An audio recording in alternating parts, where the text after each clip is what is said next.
ವಯಸ್ಸಾದ ಹೆಣ್ಮಗಳು ತಾತನವ್ರ ಹತ್ರ ಬಂದು ನಮಸ್ಕಾರ ಮಾಡಿ ಕಣ್ಣೀರ ಹಾಕಕತ್ತಿದ್ಲು. ಆ ಹೆಣ್ಮಗಳ ಕಣ್ಣೀರ್ ಹಾಕುವಾಗ ತಾತನವ್ರು ಏನಂತಾರೆ ಅಂತಂದ್ರೆ, ಅಯ್ಯಮ್ಮ ನಿನ್ನ ಮನಸ್ಸಿನ ನೋವು ಏನೈತ ನನಗೆ ಸ್ವಲ್ಪ ಹೇಳಿದ್ರೆ ಗೊತ್ತಾಗ್ತದಲ್ಲ, ಸುಮ್ಮನೆ ಹತ್ಕೊಂತ ಕುಂತ್ರೆ ಏನು ಗೊತ್ತಾಗ್ತದೆ ಅಂದ್ರೆ ತಾತನವ್ರು. ಆ ಹೆಣ್ಮಗಳು ಹಿಂಗಂತಾಳ, ವಯಸ್ಸಾದ ಹೆಣ್ಮಗಳು, ಯಪ್ಪ ಏನ್ ಹೇಳಪ್ಪ, ನನಗ 3 ಜನ ಗಂಡ ಮಕ್ಕಳು, 2 ಹೆಣ್ಮಕ್ಳು, 5 ಜನ ಮಕ್ಕಳದಾರ.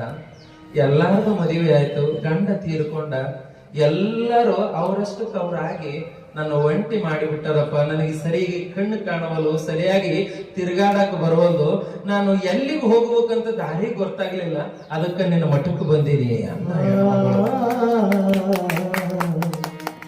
ಎಷ್ಟು ನೋವು ಅನಿಸ್ತದೆ ಅಂತಂದ್ರ, ತಾತ್ನೋರು ಒಂದು ಮಾತು ಹೇಳಿದ್ರೆ, ಅವ ನಿನಗ ಮಕ್ಕಳು ಇದ್ರ ಸಮೇತ ಇಲ್ಲ ಅಂತ ನೀನ್ ಯಾಕೆ ಕೊರಗುತ್ತೀಯ?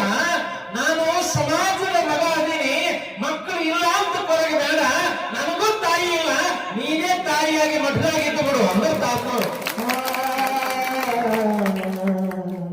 ಎಷ್ಟು ನೋವು ಅನಿಸ್ತದ. 3 ಜನ ಗಂಡು ಮಕ್ಕಳು ಅದಾರ, 2 ಹೆಣ್ಣು ಮಕ್ಕಳು ಅದಾರ.